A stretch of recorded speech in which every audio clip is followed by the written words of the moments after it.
Hi అండి, నేను మీ భవ్యాని. Welcome back to అత్తమ్మ కిచెన్స్. ఈరోజు మన అత్తమ్మ కిచెన్స్లో మంచి బ్రేక్ఫాస్ట్ని చూపించబోతున్నాను. అదేంటంటే బ్రెడ్ ఆమ్లెట్. ఈ బ్రెడ్ ఆమ్లెట్ తయారీ విధానం ఏంటో చూసేద్దాం. ముందుగా ప్యాన్లో బటర్ని అప్లై చేసేసుకోండి. బటర్ బదులుగా ఆయిల్ని కూడా అప్లై చేసేసుకోవచ్చండి, లేదా మీ దగ్గర బటర్ ఉన్నట్టయితే బటర్ కూడా వేసేసుకోవచ్చు. బటర్ వేసుకోవడం చాలా టేస్టీగా ఉంటుంది. అలాగే నేను 3 బ్రెడ్ స్లైసెస్ని తీసేసుకున్నాను. ఈ విధంగా బాగా రోస్ట్ చేసేసుకోండి.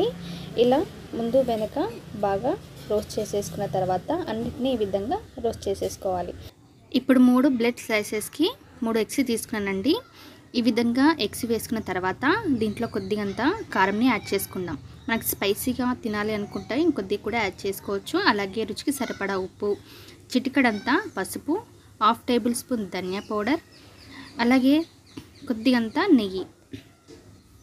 ఇలా అన్నిటినీ ఈ విధంగా తురుము పెట్టుకోవాలండి. ఇలా తురుము పెట్టుకున్న పచ్చిమిర్చి, ఆనియన్స్, కరివేపాకు, దీంట్లో కావాలనుకుంటే కొత్తిమీర కూడా వేసేసుకోవచ్చు.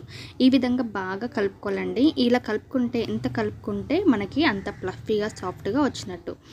ఈ విధంగా పక్క పెట్టేసుకొని ఇప్పుడు ప్యాన్లోకి కొద్దిగంత బటర్ని అప్లై చేసేసుకోండి.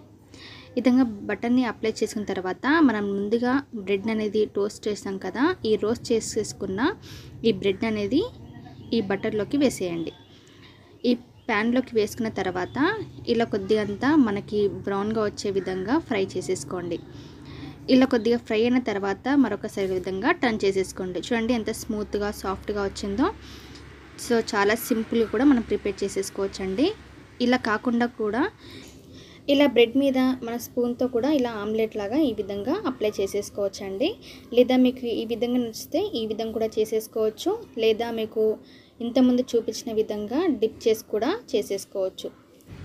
ఇక చిన్నవారైనా పెద్దవారైనా ఎప్పుడైనా మీకు తినాలి అనిపించినప్పుడు ఈ విధంగా సింపుల్గా ప్రిపేర్ చేసేసుకోండి. మార్నింగ్ బ్రేక్ఫాస్ట్లో కానీ ఎప్పుడైనా తినాలి అనిపించినప్పుడు ఈ విధంగా చేసేసుకోవచ్చు. సో చూసారు కదా ఫ్రెండ్స్, ఈ వీడియో కనుక మీకు నచ్చితే ఒక లైక్ చేయండి. మరిన్ని వీడియోస్ కోసం మన అత్తమ్మ కిచెన్స్కి సబ్స్క్రైబ్ చేయండి.